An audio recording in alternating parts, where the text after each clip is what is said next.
Like many things in life, the facts of this case are not simple. They're not black and white. It's easy to forget how symbolic this trial was of a greater problem in the world. You will hear strong, compelling evidence that explains the real reason for this very sad and tragic killing. It's been 6 years. Is it still hard to believe that Blaze is gone? It took a while for it to set in. But I'm at peace with it. Maybe that's all that we were supposed to have. Happy birthday, dear Blaze. There were like 19 years with so many moments of brilliance and beauty. Blaze was very creative. Definitely when we were little kids. Did you want cheese? Sure. We were like attached at the hip. I think of him as somebody whose potential for life was completely obliterated. Blaze Bernstein was gay, and his killer was a member of a neo-Nazi group. Undercover officers made their move on Sam Woodward. What have you learned about neo-Nazis? They're everywhere. They're all over the internet. They're here in Orange County. I believe that this was a hate crime. The 26-year-old's appearance has changed dramatically from the time of his arrest back in 2018. At the trial, Sam looked like a spitting image of Charlie Manson. It was absolutely terrifying to look at. The evidence will show you that the defendant killed Blaze Bernstein because he was gay. He was gay and Jewish. Hate crime or crime of passion. The difference is the possibility of parole. Blaze Bernstein was found with 28 stab wounds. The prosecution has a bit of a higher bar here because they also have to show that Sam murdered Blaze because of his gay identity. He had developed his long-standing beliefs against Jewish people and gay people. What happened that night was not a hate crime. We knew that he was going to present some story of what happened that night. Not the targeting of someone because of his sexual orientation. What kind of story could he come up with? Sam Woodward never planned to kill Blaze Bernstein. Homophobia, sexual repression, hookup culture. It almost never ends the way that this story ends. We don't have any control over what the outcome is. He could be innocent. We'll let a jury decide.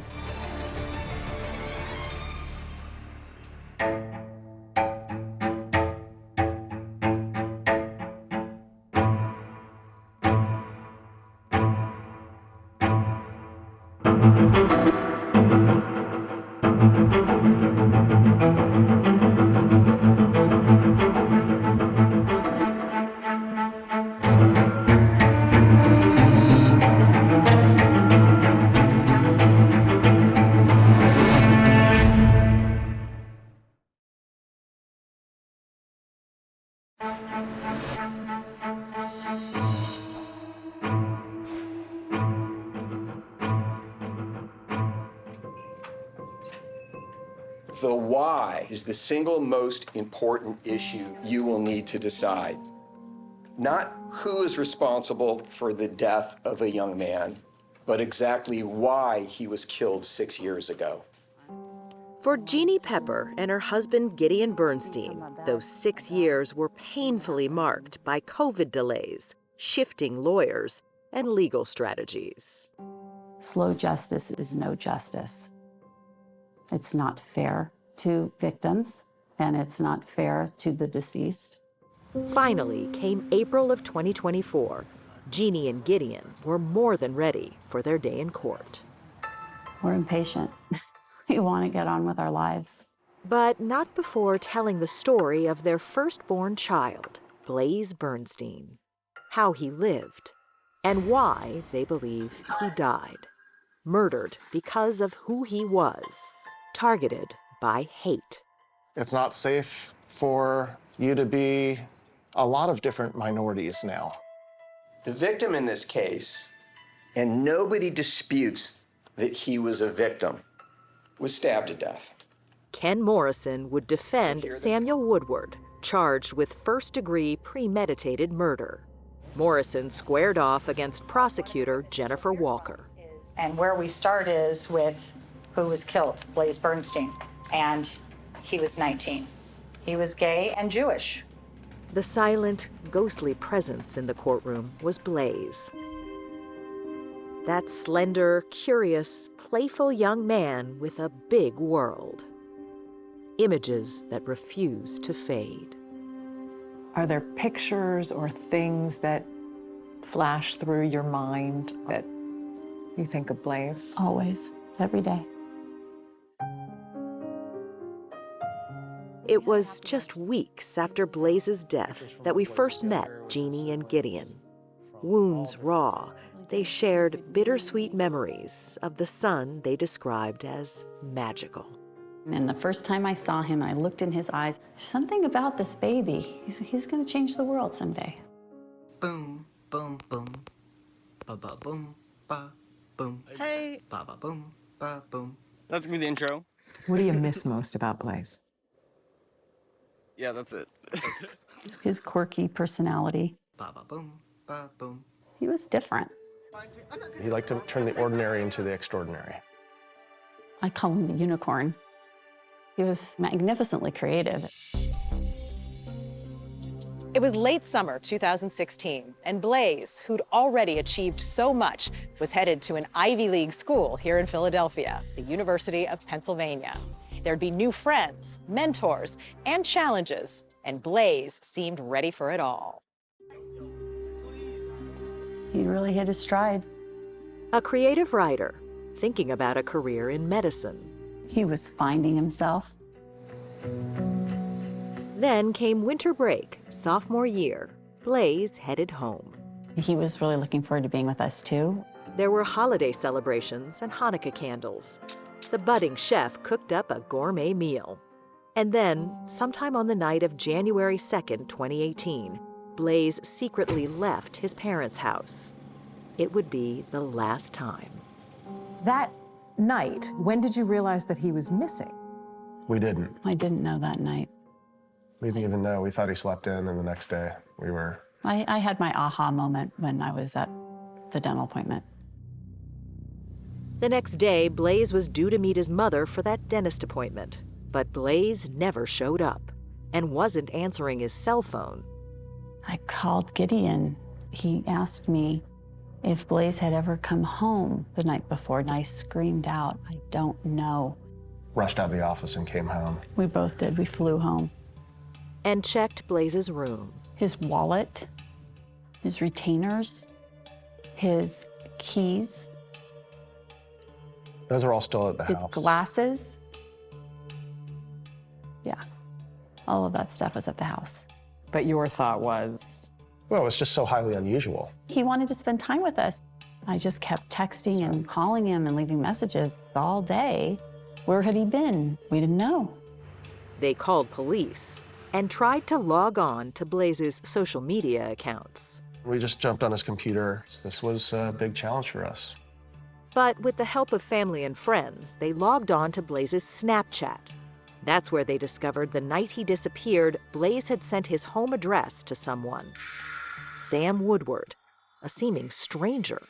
We never heard the name. Never heard the name before. Gideon and Jeannie were panicked and baffled. Who was Sam? So Gideon messaged Sam, please pick up. Sam got on the phone. The Bernsteins recorded the phone conversation and would share it with police. We just cracked into his Snap account and saw that you had been trying to find him. So you're the first real clue to the puzzle here. Sam's pieces of the puzzle began with him meeting Blaze near the Bernsteins' home. I picked him up at 11. And he said he drove him here, nearby Borrego Park, with its thick brush and twisting paths. And that once there, they parked. Okay. And then did he get out of the car, or what happened? Yeah, he got out of the car, and I got out of the car too. And Sam added, Blaze, claiming he was going to meet a friend, walked down a path and vanished into the darkness. I shouted out, Blaze, Blaze, but I didn't see anything. I didn't hear anything. Sam explained to the Bernsteins how he knew Blaze and why, he says, they were getting together. It was more of a spur of the moment kind of thing. Yeah, dude, let's hang out. Since you and I were friends when we were at OSHA. OSHA, the Orange County School of the Arts, where Rhea Rofsky, Blaze, and Sam were once classmates. Rhea's high school memories of Sam were about to come flooding back with a vengeance. I got a call from my mom. Rhea, did you hear? And I said, what? And she said, Blaze is missing. And then my mom said, Rhea, he was with this guy named Sam Woodward. I screamed in the phone, he what? And she was like, do you know this guy? And I said, yes, I know this guy. He's crazy. How different were Sam and Blaze? Oh, they were so different. Probably about as different as you could be. Hauntingly different, says Blaze's oldest friend.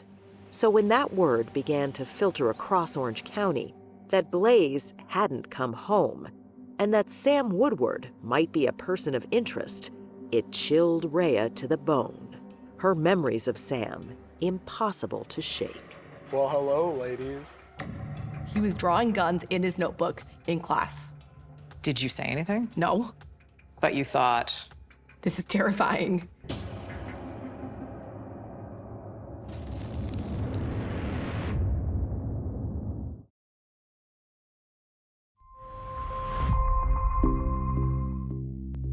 The spotlight was on Sam Woodward, whom Rhea remembered from high school. He was very quiet, very withdrawn, didn't really talk to people. Sam Woodward, odd man out, says Rhea. You know, everybody has their clique, but I don't think he identified with any of them, really. And as far as anyone knew, the last person to see Blaze Bernstein alive.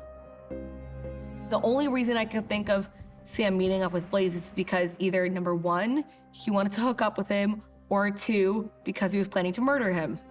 And as for that story Sam told, that on the spur of the moment, he and Blaze had decided to hang out, it didn't come close to adding up for Rhea. he had a reputation of being what? Racist, homophobic, sexist.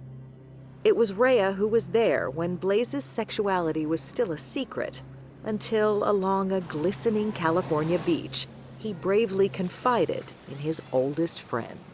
So you guys were kind of walking down the beach alone together and he came out to you? Yeah. Rhea, who would later also come out, stepped up when it mattered most. All I could do was be a good friend and love him unconditionally. Did you get the sense that Blaze had told anyone else that I he don't thought think he was that bi? he did. He was kind of upset to say it. Something that clearly was a big secret for him. And Yeah. You know, coming out to yourself is a really mature, difficult thing to do. And what did you tell him? I told him, it's okay. If you like boys, that's totally fine. Love who you love. While he hadn't yet told his parents, Gideon and Jeannie sensed Blaze might be gay. We went up to him and said, listen, whatever your situation is, we embrace it, we love you, we don't care. But in those first days of 2018, it wasn't just love.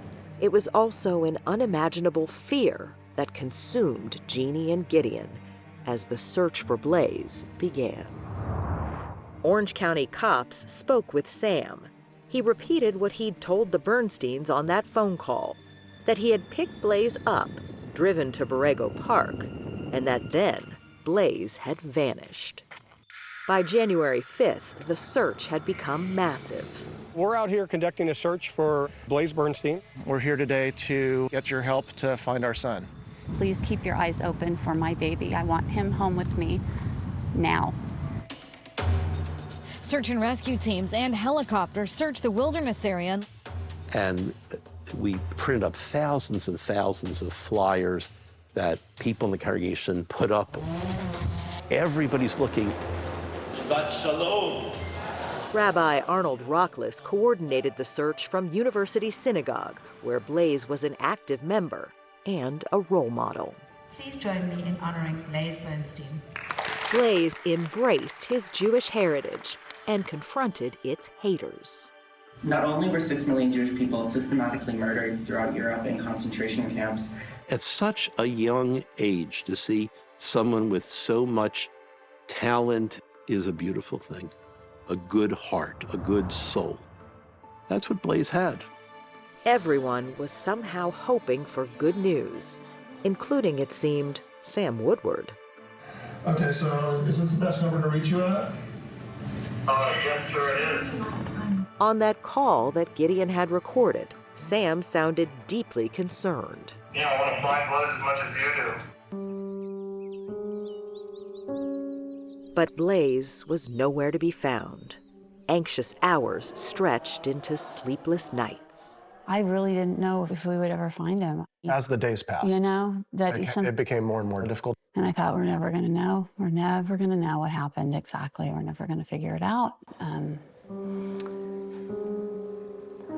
Yeah. That's what I thought. I immediately thought, he's dead. He's dead. Just from hearing that he was with Sam. Yes. It was day 7 since Blaze last left home. A family, a community was beyond frustrated. Detectives had searched Borrego Park over and over, but they decided to give it one more look. In the pouring rain, a detective stood right over there, and hidden under a large tree branch was a mound of dirt. Under the wet, caked earth lay Blaze Bernstein. If not the rain, we would have never known what happened to him. So the rain uncovered his face. Leah and Richard Bernstein are Blaze's grandparents. We just loved him. I wish I could write like he wrote. I wish I could cook like he cooked.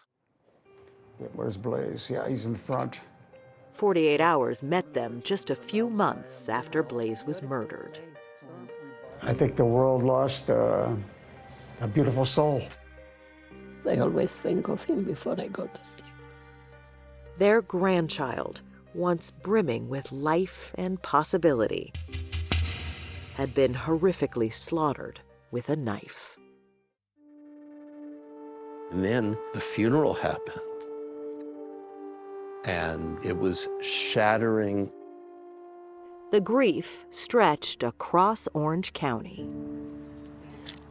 We're hugging them right now. We're all hugging them. This is our big, giant hug to them. Just want to know why. I don't even want to know, because I'm not going to like that answer.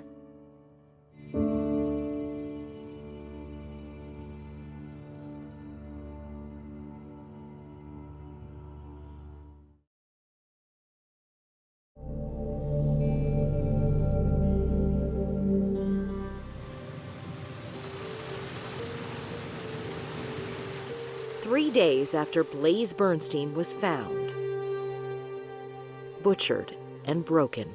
Can you tell us what happened to Blaze? No comment. Investigators confronted his one-time classmate, Sam Woodward. Were you there when he disappeared? At his parents' home. Undercover officers made their move on Sam Woodward this afternoon. As he pulled out of his Newport Beach driveway and went down the road, they pulled that car over and arrested him. Sam Woodward was charged with murder with the personal use of a knife. Then Orange County DA Tony Rackauckus. How did Blaze Bernstein die?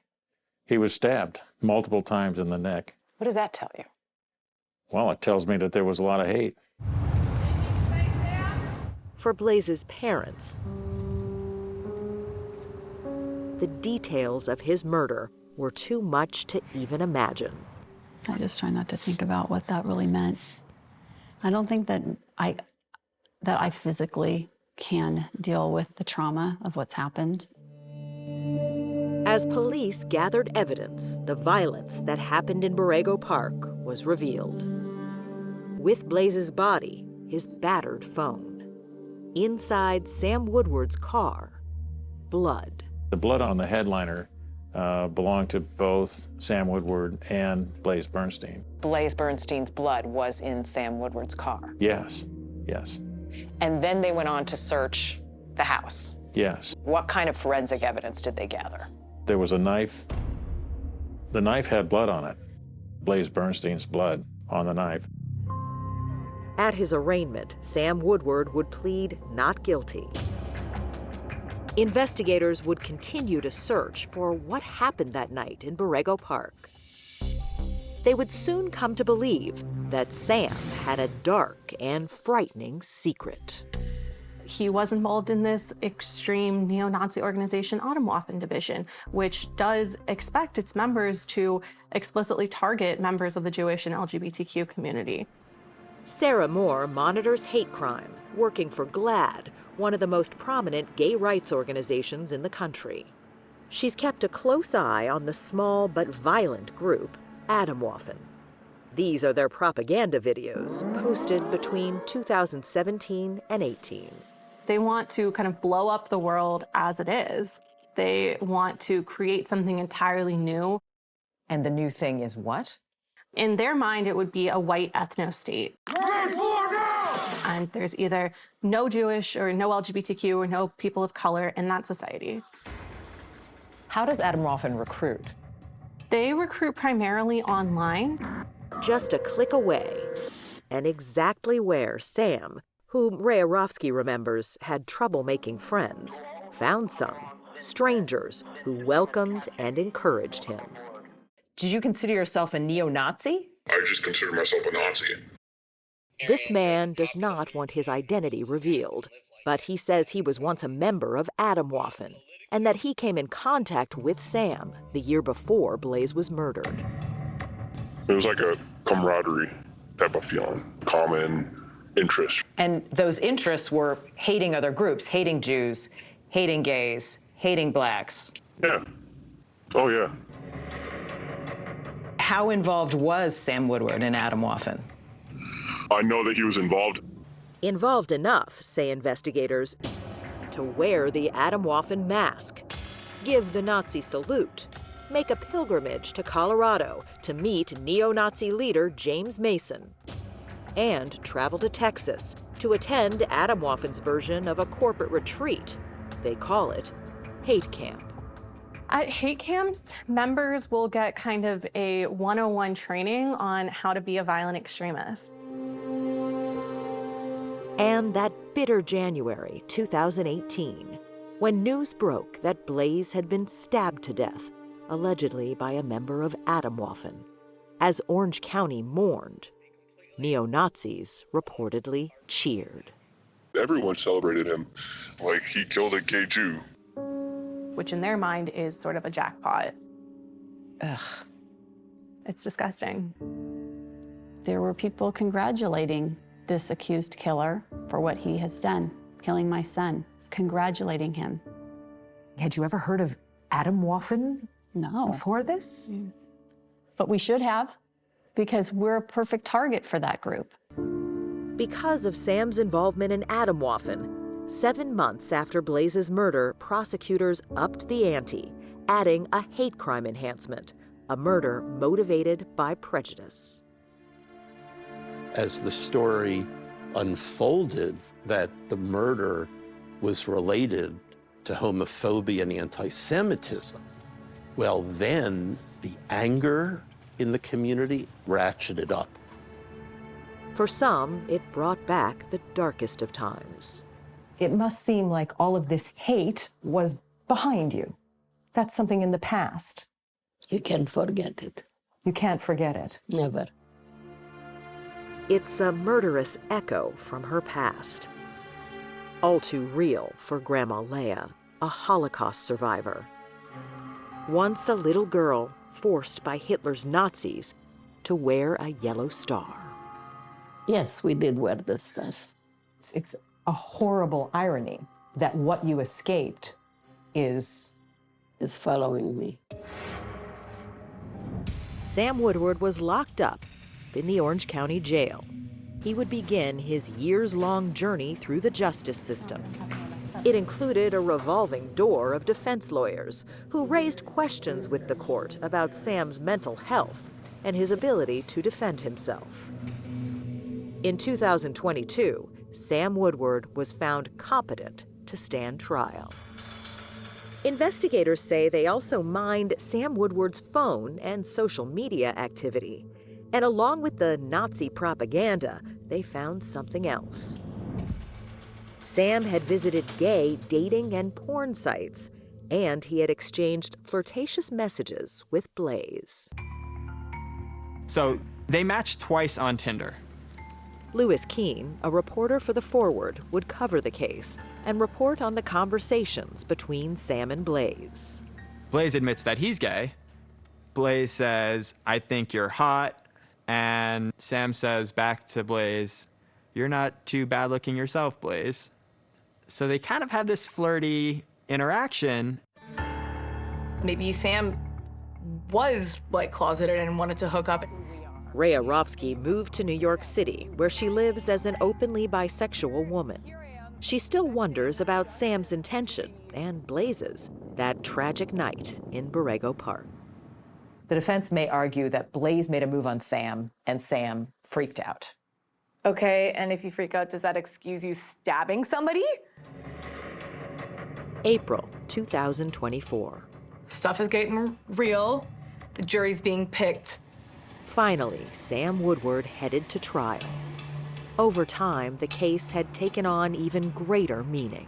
There's a lot at stake here because it's not just about getting justice for Blaze, but it's also about what precedent this is setting for other LGBTQ+ people who have been or might in the future be in similar situations. Blaze's parents steadied themselves to relive the night that shattered their lives. I know that a lot of things will be said that are probably untrue because that's what happens at a criminal trial. I have an opportunity to defend Blaze, and that's what I will do. See more evidence in the case at 48hours.com.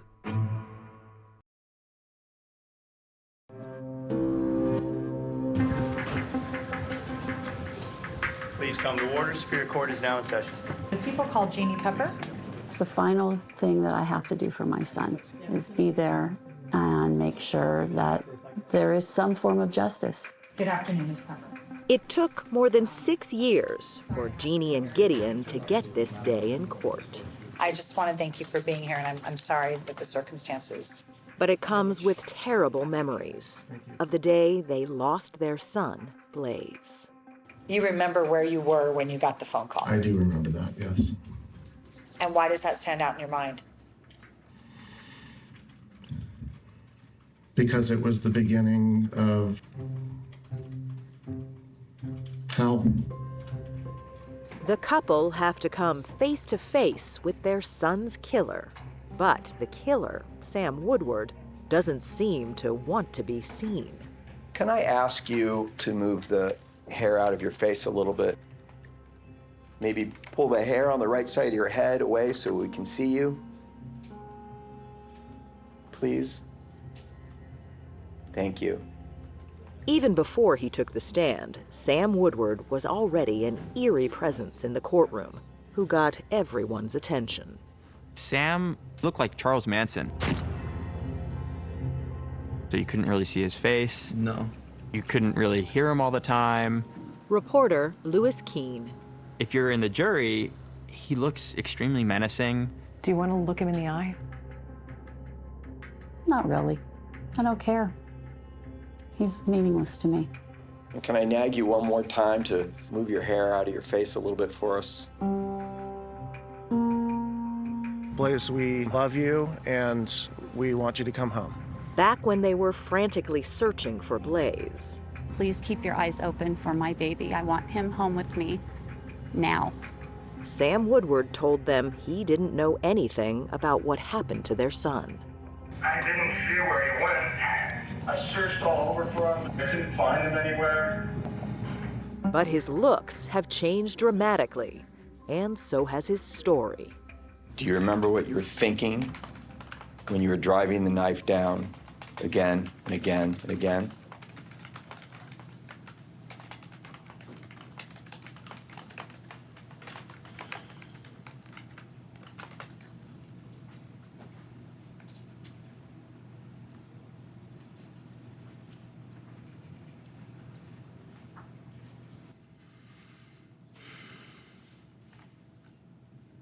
an anger like nothing I'd ever felt in my whole life.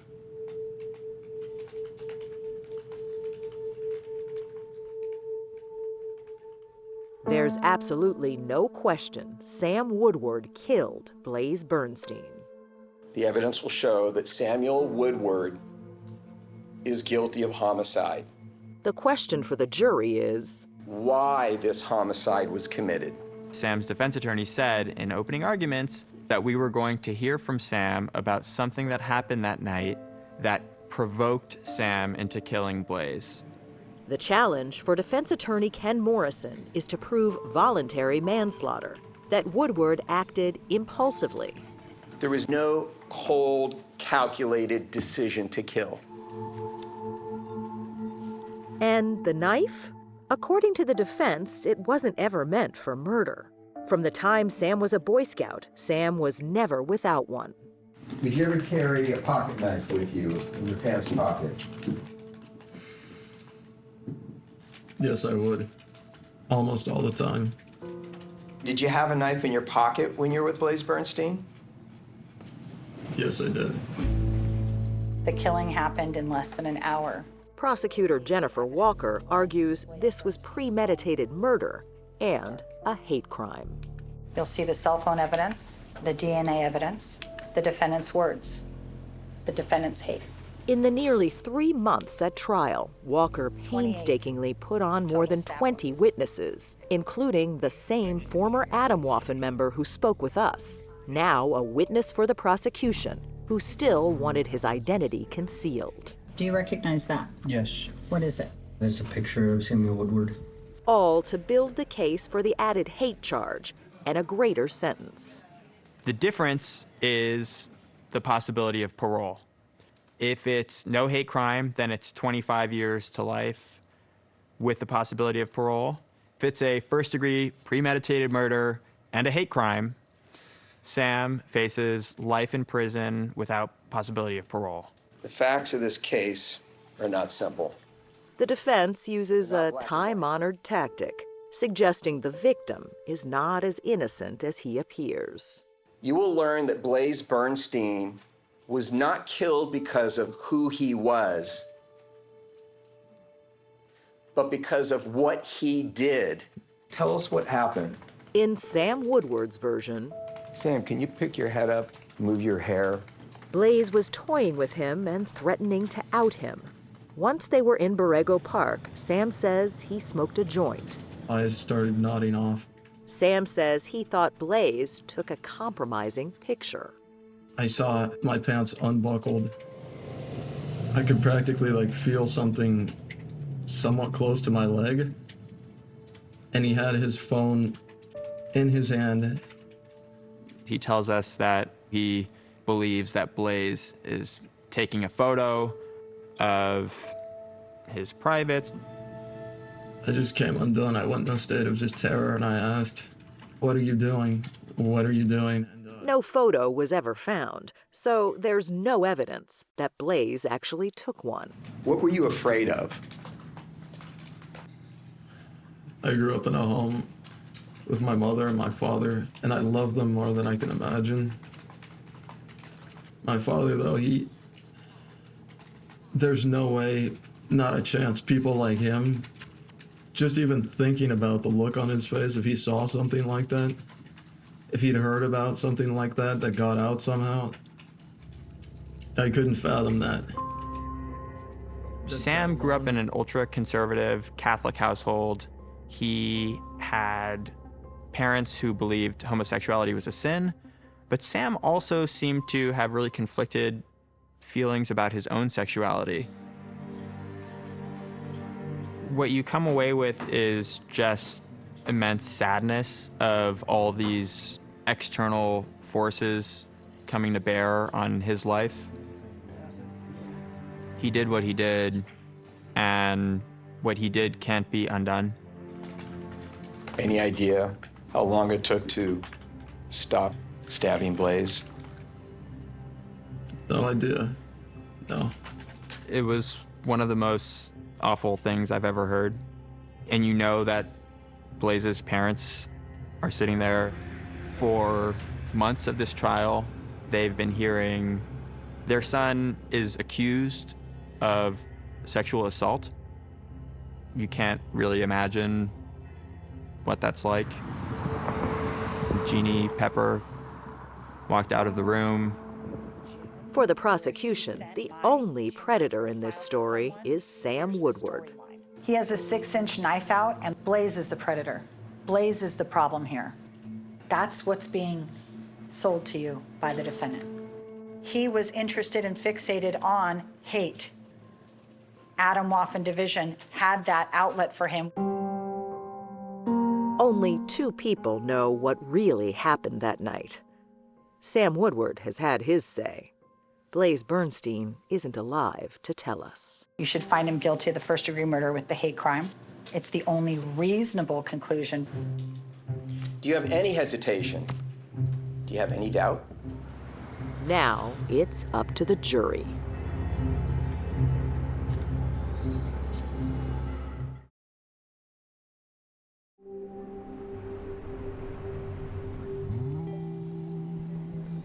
The passage of time has been doubly hard for Blaze's grandparents, Richard and Leah, still waiting for justice for the grandson they loved and lost.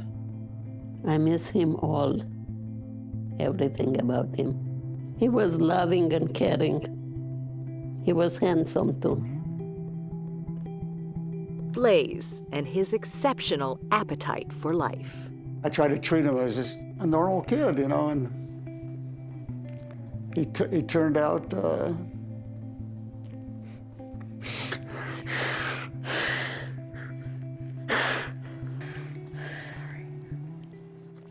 he turned out well. On July 3rd, 2024, the jurors began their deliberations.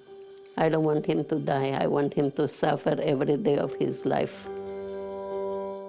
Is there a part of you that wants to look that young man in the eye? No. Why not? Because he's a footnote in history.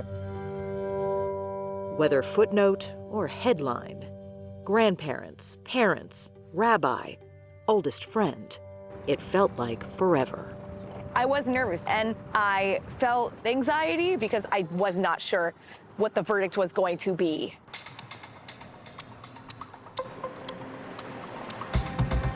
"2,364 days after his arrest, Sam Woodward's fate is on the line, living and dying in prison, or someday possibly walking free. It's my understanding that you do have a verdict. Is that accurate? We have. It took the jury 8 hours. The verdict being read, there's no way to describe what it's like, sort of the emotional intensity of the moment. We, the jury, find the defendant, Samuel Woodward, guilty of the crime of first-degree murder. But as soon as the jury says guilty, I heard Jeannie say, "Oh, thank God." Guilty of murder. But was it hate? Did Sam target Blaze because he was gay? The jury spoke again. We, the jury, find it to be true that the defendant, Samuel Woodward, committed hate crime, first-degree murder. Outside the Orange County courtroom, all that pain and uncertainty overflowed. Good afternoon. My name is Todd Spitzer. I'm the District Attorney of Orange County. The current DA offered thoughts on love and law. We don't care who you love or who you want to be with. You deserve to be a free person with free will and love who you love, and that needs to be protected. We are thrilled with the verdict, which holds Samuel Woodward accountable for the brutal, violent, painful murder of our son, brother, grandson, cousin, Blaze Bernstein on January 3rd, 2018. His parents will never get to speak to him again, and that loss is incalculable. The Woodwards also lost their son. He's going to prison. When the verdict was that the murder was a hate crime, that essentially meant that there is the proof that Blaze was murdered because he was gay and Jewish. Simple as that. For Rhea, who Blaze first came out to on that California beach. In my head, I was telling Blaze, we finally got him. Like, you know, case closed. And, says the prosecutor, Sam Woodward should pay the maximum price. He faces life without possibility of parole, and that's what we'll be asking for. Thank you. Experts who monitor Atomwaffen say it has largely dissolved, but that the threat of hate groups remains today. You said, love who you love. It sounds so simple, but it's not. Just because you're accepting of yourself, that doesn't mean that everybody's gonna see the same way as you do, you know?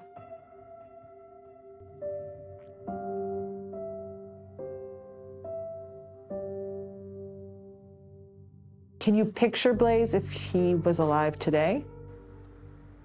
No, I don't think I can. Can you still hear his voice? No. That's kind of sad. Yeah. For Jeannie and Gideon, every day brings reminders of what might have been.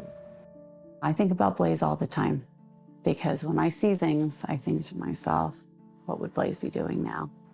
They founded what they call a kindness movement, promoting positivity and random acts of kindness in Blaze's name. Blaze It Forward was a response to Blaze's death. And in Borrego Park, where Blaze took his last breath, there is this. Hundreds of hand-painted stones, most left by total strangers, in the memory of Blaze Bernstein. This pile of stones has grown and grown and grown. Yes, it's great to see the messaging. It's always positive. And they're getting sent to us from all over the world. Still. The silent stones speak of tolerance and Blaze Bernstein's transformation into a kind of martyr, his murder a marker of rabid hate. His spirit, an inspiration to LGBTQ+ people, wherever they live, and with whomever they love. Blaze's life mattered, and he has a legacy to create good news, to inspire people to be better, to be kinder, and to work on repairing the world because it's not too late and we can make it better.